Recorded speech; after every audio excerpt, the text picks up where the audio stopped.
Viva Casa CBN, com Luciane Mamoré.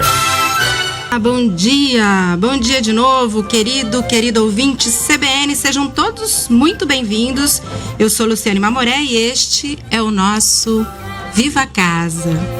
Espero que todos estejam bem aí, com saúde, nessa linda manhã de sábado, 21 de novembro, aniversário da minha querida amiga, colega, Lucimar Lescano. Parabéns, Lu! Beijo enorme pra você, tudo de bom. Estamos aqui começando o nosso Viva Casa, né? Abrindo as portas desse nosso canto dedicado ao morar, que é o lugar de família, de amigos, de parabéns, né? De convivência. Hoje a gente está um pouco mais restrito, isolado, mas é o nosso canto de convívio e é aqui, nesse momento, no Viva Casa, que eu convido você a vir refletir um pouco com a gente sobre esse nosso morar, o nosso canto. Estamos ao vivo aqui no estúdio da CBN em Campo Grande. Se você quiser mandar uma mensagem pra gente, realmente participar do programa, pode ser pelo WhatsApp no 999-32-3500. Eu vou repetir que eu gaguejei aqui. 999-32-3500. Estamos também ao vivo. Estamos ao vivo pelo YouTube, pelo Facebook, também sempre @CBN Campo Grande. Então vamos deixar de enrolação, vamos logo começar com a nossa entrevista deste Viva Casa. O meu convidado aqui, que está aqui comigo hoje, vem num longo caminho, eu diria um caminho completo de produção, da cadeia de produção de imóveis. Ele é engenheiro agrônomo, fez especialização em florestas, em florestal, depois acabou indo para marcenaria, para produção mesmo, e dali para pós-graduação, para o design de mobiliário. Foi um pulo, foi ver a oportunidade, já chegou. Então, quem está aqui comigo para contar um pouco sobre todo esse processo de produção é o Renato Leone Júnior. Bem-vindo, Renato. Obrigado, Luciana. É um prazer estar com vocês aqui e falar um pouco dessa experiência que é fantástica. Eu contei aqui de forma breve, mas você foi para engenharia, para agronomia e aí depois já se apaixonou pela floresta e acabou chegando na marcenaria. Conta um pouco pra gente.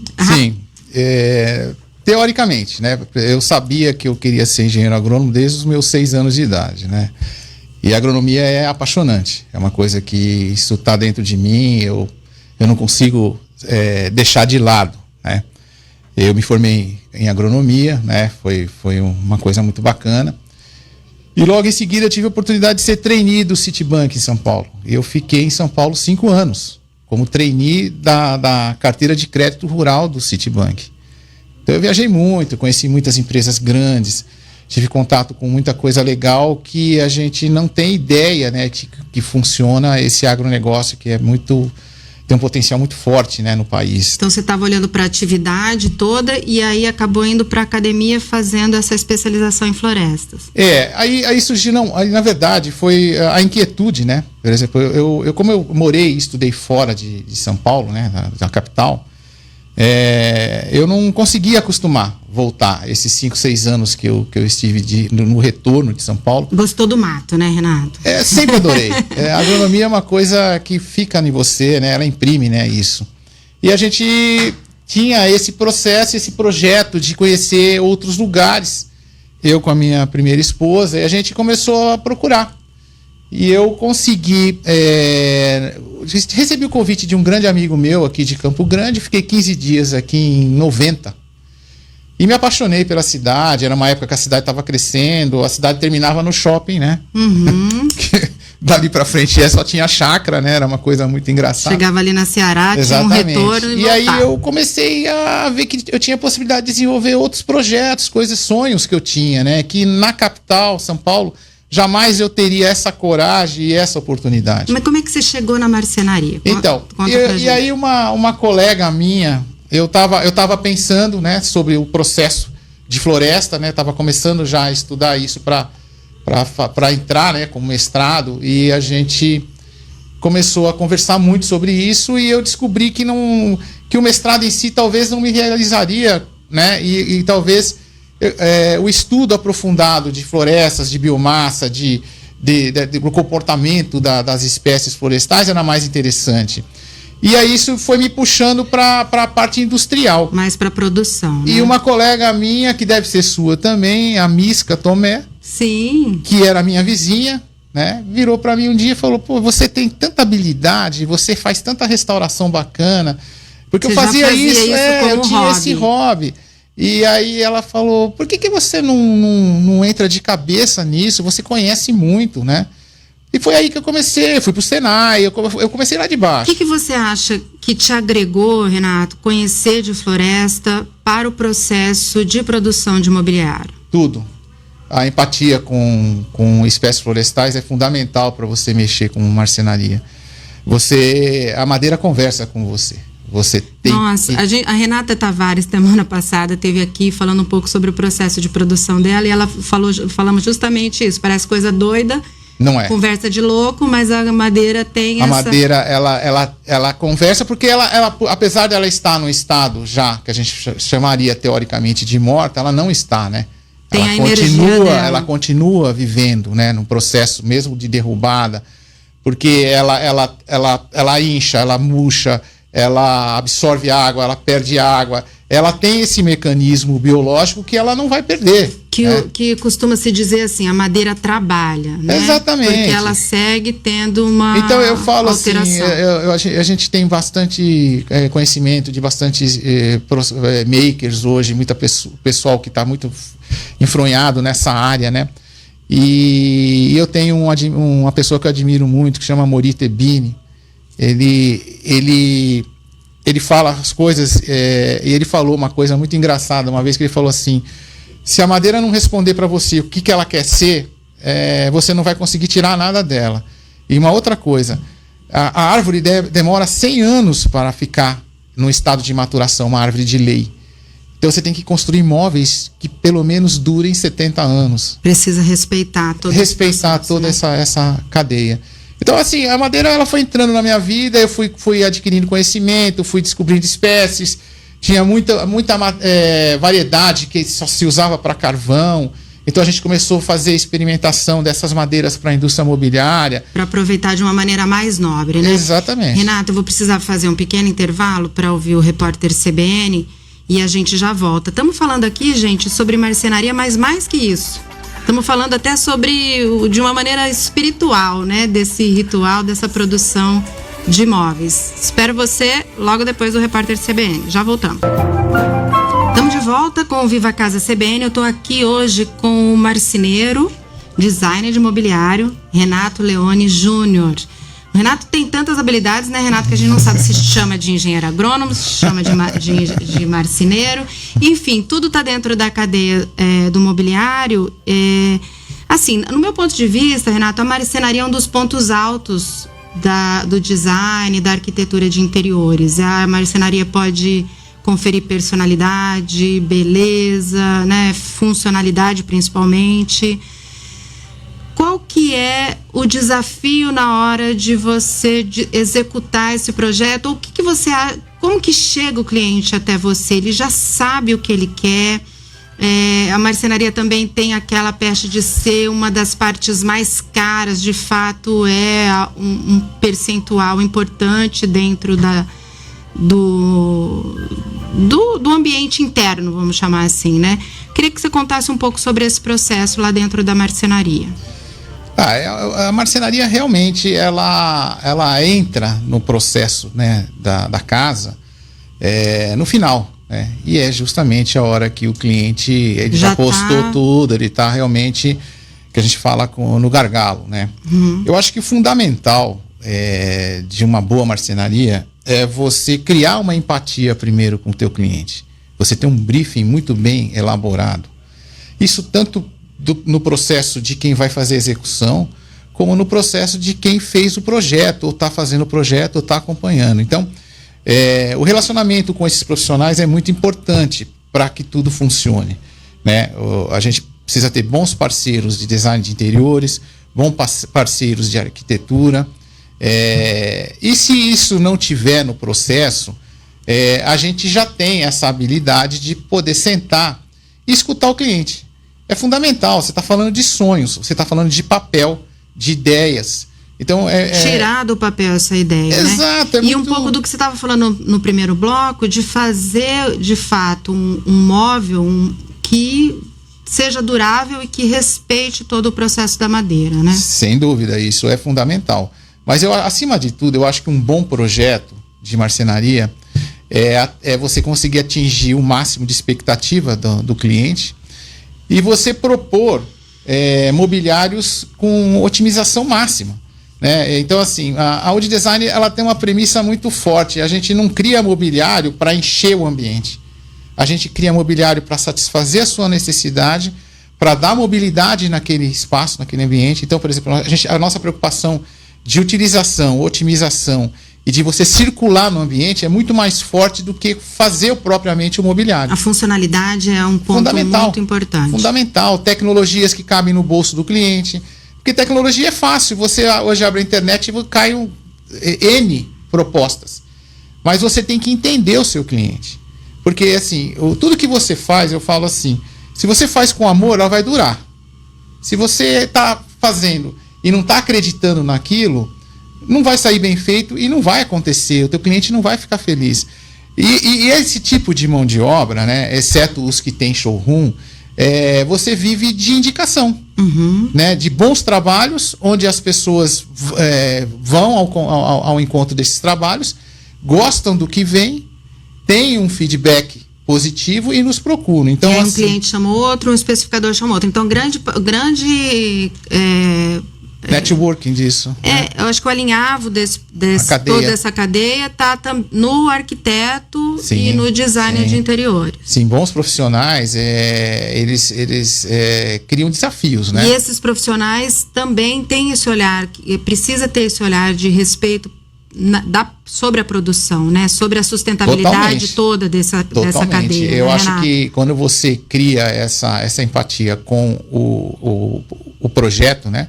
Com quem idealizou o projeto, né? Que esse projeto já vem de um briefing, né? Com o cliente, o arquiteto, o design de interiores.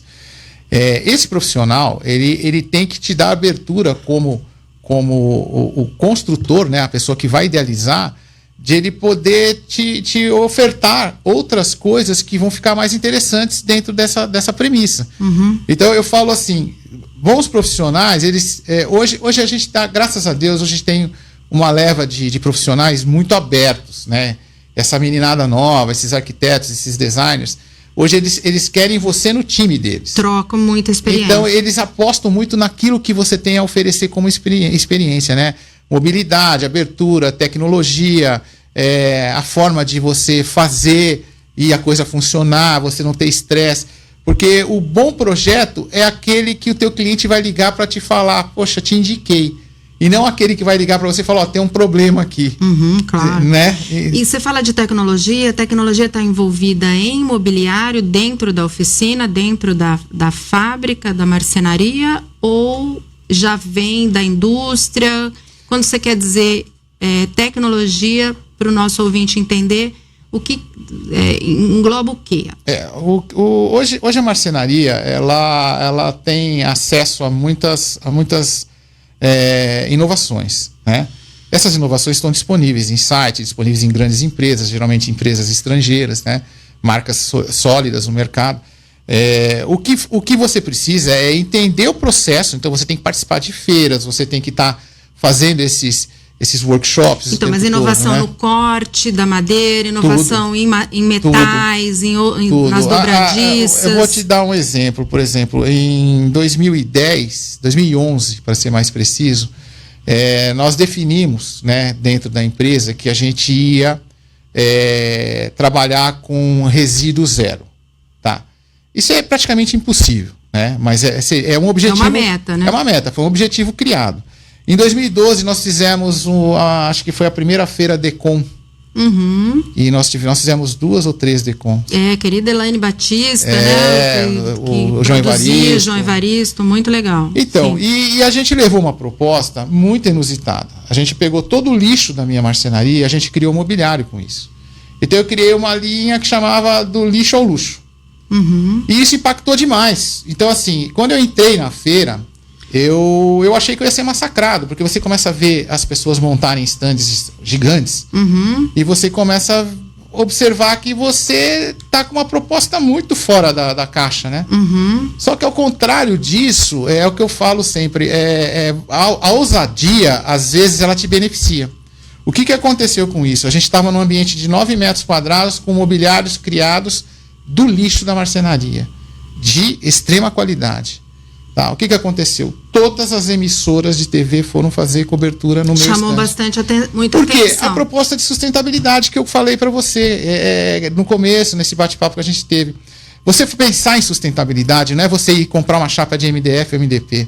É você ter um processo na sua mente de construção, de você errar menos, de você fazer reuso daquilo que sobra. Você trabalhar com a madeira certificada, documentada e tal, tudo, só o primeirinho passo. É o primeiro passo. Né? Isso aí é obrigação onde você legal, joga a água, que você lava os pincéis, agora, da cola. esse processo todo, né, dentro da marcenaria, que é o desafio que é do dia a dia, né, Exato. Renato? Então, assim, você precisa e a gente criou um projeto, foi muito legal. A ideia de startar, né, levar esse ambiente, é porque a gente hoje tem, dentro da marcenaria, 40% menos de produção de lixo. O que quer dizer isso? Não é que a gente produz menos lixo, é que a gente faz reuso do lixo. A gente criou, na verdade, uma forma de você catalogar a sobra e antes de você abrir um painel novo, você primeiro vai lá. Renato, você faz parte dessa primeira turma de pós de design de mobiliário aqui em Mato Grosso do Sul. E o que você já vem desenvolvendo? Já existe um olhar para uma linha de produção de um mobiliário autoral seu? Você tem feito peças avulsas? Como é que está esse processo autoral? Nós produzimos já os autorais há bastante tempo, tá? Você está contando desses primeiros aí da Decon que já foram... Não, mas eu digo assim, de autorais peças... De design, realmente, um novo desenho, né? O que acontecia? Eu acho que a pós-graduação, ela veio de encontro com uma necessidade que eu tinha de entender que o processo é para todo mundo, né? Quando você fala em design, o design é para todos. O design ele tem que estar acessível. Fala-se design, parece uma coisa elitista demais e como uma obra de arte apenas. Não precisa. Eu não posso. Não dá para dizer apenas para uma obra de arte, que é uma coisa extremamente importante e relevante, mas o design está muito mais ligado à funcionalidade mesmo, né? Ao bom uso de algumas peças. Exatamente. Do que de fato. Você trazer para um processo de criação. A funcionalidade, a otimização, a peça tem que ser viável, tem que estar com matéria-prima que você vá de encontro com que o mercado fale hoje, né? A linguagem. E ela tem que ter um preço acessível. Então eu falo que o design tem que ser aberto para todos. O que aconteceu quando a pós-graduação entrou na minha vida? Ela montou uma formulação. Então eu parei de ser paizão das minhas peças. Eu criava as minhas peças e guardava. Eu não queria que as pessoas levassem embora. É uma relação de pai e filho. E aí um dia um grande amigo meu, né, dentro da Supapo, da Lu, que assim, eu acompanho a criação da Supapo desde o berço. Supapo, né? Criativo, da Luciana Teixeira. A Luciana é uma pessoa que a gente tem uma proximidade muito forte. E aí esse grande amigo que estava dando um workshop para nós virou e falou: cara, as suas peças têm que ir para o mundo. Ela não é para você, ela não é sua. Você é o criador. Solta esse filho para o mundo. Solta o filho para o mundo. Que tipo de peça você principalmente produz, Renato? Olha, eu gosto muito do processo lúdico, né? A gente finalizou agora, né, os Novos Talentos no Rio de Janeiro, começou a Morar Mais por Menos, Rio, né? É um processo que vem antes. E a nossa felicidade é que o organizador dos Novos Talentos quis ficar com a minha peça que estava em exposição para a coleção particular dele. Essa peça, ela foi na verdade, a referência minha e a ousadia de sair da minha zona de conforto. O que ela é? Eu fiz uma peça que chama Solteira. Ela é uma fruteira referenciando o Centro-Oeste e o Sol. Então, assim, foi um processo de madeira, cerâmica e cordoalha náutica e me deixou muito desconfortável, porque eu nunca tinha criado uma fruteira, né? É muito confortável para o marceneiro, um maker, um designer fazer cadeira, fazer tudo que você imaginar. Mas quando você fala em objetos de arte, objetos que vão compor uma decoração, uma boa luminária, e você começa a entrar num processo que você precisa estar um pouco mais avançado. Mais delicado, talvez. Exatamente, né? E a nossa surpresa foi essa, de a gente receber a ligação e falar, cara, eu não vou devolver sua peça, eu quero a sua peça para mim. Agora, essa é uma peça exclusiva que não, ela entrou em linha de produção. E isso que eu ia perguntar. Ele ficou, então, você acha que a visão desse curador da Morar Mais por Menos, não, dos novos talentos, né? Esse te chancelou para você falar, não, vale a pena, vou botar uma linha de produção dessa peça? Sem dúvida, desde o processo do início da pós-graduação, o pensamento sempre foi de criar, porque assim, você pode ser design para a indústria, né? Você pode ser design maker, né? Uhum. Isso você já está em produção? Você Sim, já está em produção. Várias peças nossas estão em produção, várias peças já foram vendidas, a gente está muito feliz. Vamos fazer um intervalo e depois a gente volta para falar sobre esse processo de produção e como é que as pessoas acessam essas peças que você produz. Já voltamos, gente. Estamos de volta com o Viva Casa CBN, 10 horas e 22 minutos. Estamos ao vivo aqui no estúdio da CBN em Campo Grande. Eu tô com o Renato Leone Júnior conversando um pouco sobre o processo de produção de mobiliário e também de peças de decoração autorais, né? Você acabou indo, Renato, você acha que você está mais em peças decorativas ou mesmo em mobiliário? Você falou da solteira, que é uma peça, é uma fruteira trabalhada em cerâmica e em madeira. Já está no mercado, como que ela está e de fato você tem trabalhado mais com peças de decoração ou com mobiliário de fato? Não, veja bem, a solteira foi um desafio, né? Na verdade... sair desse conforto do mobiliário. Exatamente. Que você O mobiliário é uma coisa que a gente já está acostumado a trabalhar. Porque e eu o mobiliário você faz aquela produção, linha de produção mesmo, vem do desenho com a marcenaria, são peças exclusivas também. Sim, mas já tem assim, um guarda-roupa ou um paneleiro, ou quando a gente fala em mobiliário, mais já esperada, digamos assim. Não, aí são projetos. Quando a gente fala em mobiliário, a gente está falando em peças menores, de escala menor, né? Por exemplo, um bar, uma biblioteca pequena, cadeiras, luminárias, aparadores, né? Por exemplo, eu estava falando para você que uma parceria muito, muito satisfatória com a Lumix, nós criamos a linha Joaninha, né? A Joaninha nada mais é do que um bar de madeira, de frejó, incrustados com bolachas de ACM. Então, assim, o processo criativo, ele é muito forte dentro da demanda. Então, eu gosto de buscar parceiros que têm gargalos de subprodutos e criar linhas que eu consigo ajudá-lo, consigo valorizar o meu design, fazer com que ele floresça, né? E a sociedade como um todo ganhar. Sempre com mistura de materiais. Exatamente. Né, não, a gente está falando aqui, o Renato está falando algumas peças, gente. Quem quiser visualizar, as peças é possível ver pelo Instagram do Renato, que é o @Renato Leone Júnior. E todo por extenso, né? Júnior por extenso. Renato Leone Júnior, você consegue ver ali as peças e também na Wood Design Marcenaria. Renato, ele falou da Lumix aqui, que é uma indústria de alumínio que faz esquadria, que faz porta, enfim, painéis, local, né? Do Eduardo também. Isso. Já esteve aqui com a gente na Viva Casa. Ele tem feito várias parcerias, assim. Vocês conseguem, você falou da Maria Caraguatá, que também tem um trabalho de cerâmica, faz peças de bijuterias e tal. Tem muita gente se apoiando, é uma grande rede, Renato? Eu acho que quando você fala em design regional, né, que é o que a gente está querendo mostrar, né, que o Centro-Oeste tem potencial, e tirar, né, o paradigma de que você falar em design no Centro-Oeste, você tem que ter chifre e couro e miçanguinha, né? Não. A proposta indígena é muito forte, então você tem grafismos indígenas que podem entrar nas suas peças e vão dar um valor fantástico. A iconografia é incrível, A iconografia é muito forte, né? E eu falo isso quando você fala em cultura pantaneira, cultura indígena, a cultura daquela que eu falo dos ribeirinhos. Você acha que o mercado quer esse tipo de trabalho? Ou ainda existe um afastamento como se fosse isso algo, sei lá, não tão nobre? Enfim. Eu penso que todo mercado regional é difícil você estabelecer.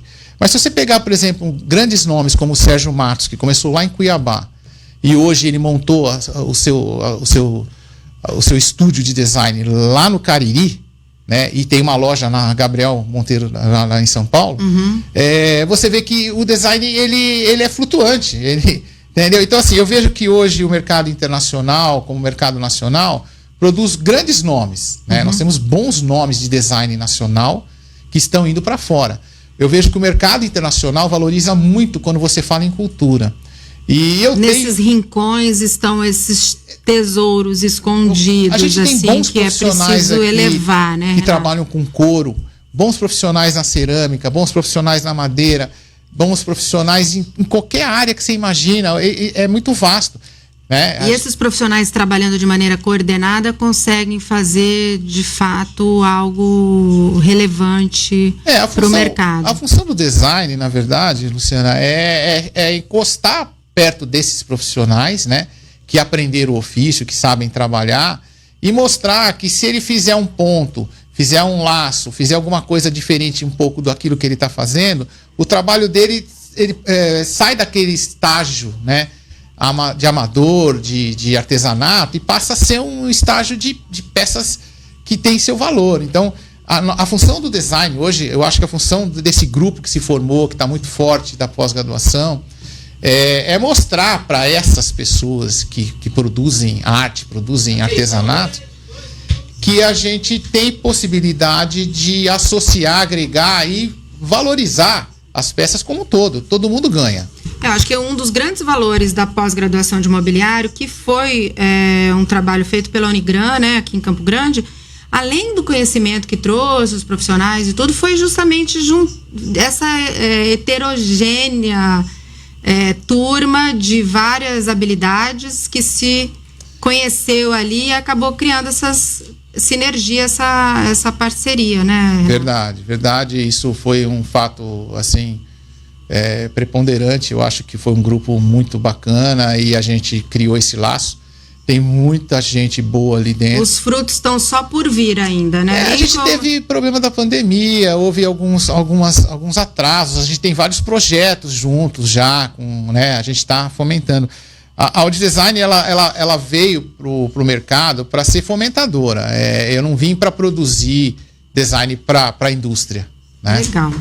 Bacana, ixi, essa conversa aqui não acaba nunca. Então, bem-vindo ao Viva Casa pela primeira vez que você esteve aqui. Estou vendo que vai ter muita novidade, tanto você como design, como na produção da marcenaria. Estamos de portas abertas para quando tiver mais assunto. Obrigado, Lu, pelo convite. Eu posso dar um spoilerzinho? Claro. Então, a gente ia startar esse ano a escola de marcenaria fina da Audi Design. Então, nós temos uma escola já pronta para ser startada, que eu acho que a partir de fevereiro agora de 2021 vai acontecer. É uma escola de marcenaria fina, ela não envolve MDF, é madeira. Gente, então quem gosta, como uma nova profissão, até como hobby, tá convidado, conhece lá no @ do Renato, @Renato Leone Júnior. E obrigada, Renato. Obrigado eu. Pra você que tá aí do outro lado, beijo, salve, até semana que vem.